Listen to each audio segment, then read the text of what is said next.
I love keyboard shortcuts. Whenever I am doing some work in a program and I need to keep going to the same menu or panel command all the time, I'm looking for a keyboard shortcut so I can just tap that instead. And we know that InDesign has a ton of keyboard shortcuts, and you can add keyboard shortcuts as you would like to. There is a very cool feature about keyboard shortcuts that few people know about that I want to show you, and that is the ability to use the same keyboard shortcut for two different commands. Let me show you how that's done. Here we're looking at a frame that's partially full, and I want to fill it with some placeholder text so I know how many words I can fit in this frame. That command is under the Type menu, Fill with Placeholder Text, so I can fill this up just with some text that uses the same style. Now, I use that command all the time. It has no keyboard shortcuts, so let's make one. Go to the Edit menu, down to Keyboard Shortcuts. I've already created a custom set for myself because you cannot edit the default set, so do that first if you're following along. Fill with placeholder text is under the Type menu. I come here, it's in alphabetical order, all the commands, fill with placeholder text. There's no shortcut, so I'm going to click right here in New Shortcut. I'm going to use Control F because I'm on a Mac, and I can use that handy-dandy Control key. It's unassigned, and I'll go ahead and assign it. Click OK. Let's give it a shot. I delete this. Look under the Type menu, and you'll see Control F is the keyboard shortcut now. I'm just going to click in here and press Control F, and ta-da, it works. Elsewhere on the same spread, I see that I'm having an issue with this image. Let me select it.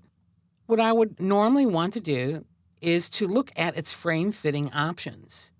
But there is no keyboard shortcut for frame fitting options. If I go to the Object menu, go down to Fitting, all these guys have keyboard shortcuts, but not the one that I use almost all the time that shows me all the different kinds of ways that I could fit something and set it.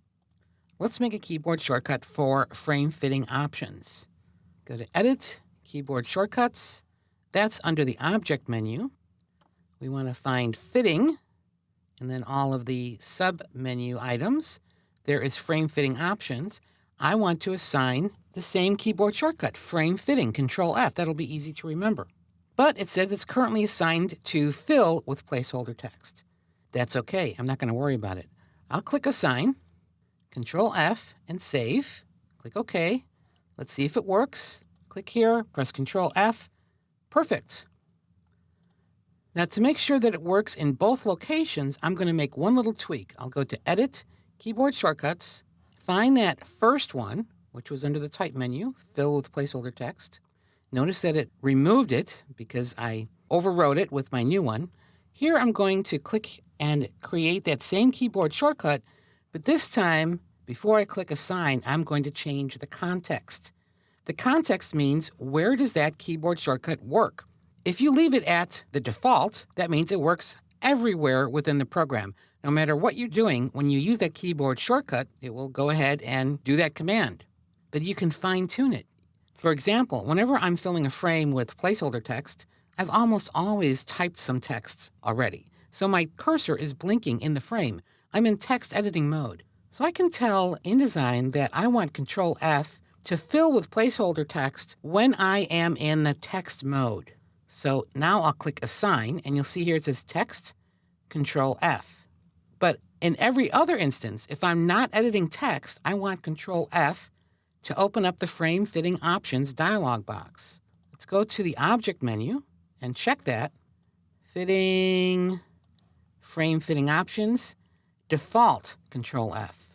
So in every other instance, Control F will open that up. Let's check it out. Click OK. I'm going to delete the text here and press Control F. It fills it with placeholder text. Now I'm going to get out of text editing mode by switching to the selection tool. I want to select this image and open up Frame Fitting Options. I'll press Control F again. Ta-da! As long as you use different contexts for your keyboard shortcut, you can often use the same keyboard shortcut for different commands. There are some keyboard shortcuts that already have a lot of different contexts. For example, if you go to the Layout menu and look at something like Next Spread, look at all these. So the default for Next Spread is Option Page Down. But when you're in presentation mode, which is one of the contexts, you can use the space bar to go to the next spread, or the down arrow, or the return key. Now, of course, you would never want to set the spacebar to be a keyboard shortcut in the program. You'd never be able to do a space. But if you confine it to the presentation mode when you can't edit text, then it works perfectly. So if you're like me and you have a limited amount of brain power to memorize all sorts of different keyboard shortcuts, just use a few different keyboard shortcuts and use the context menu to do double duty.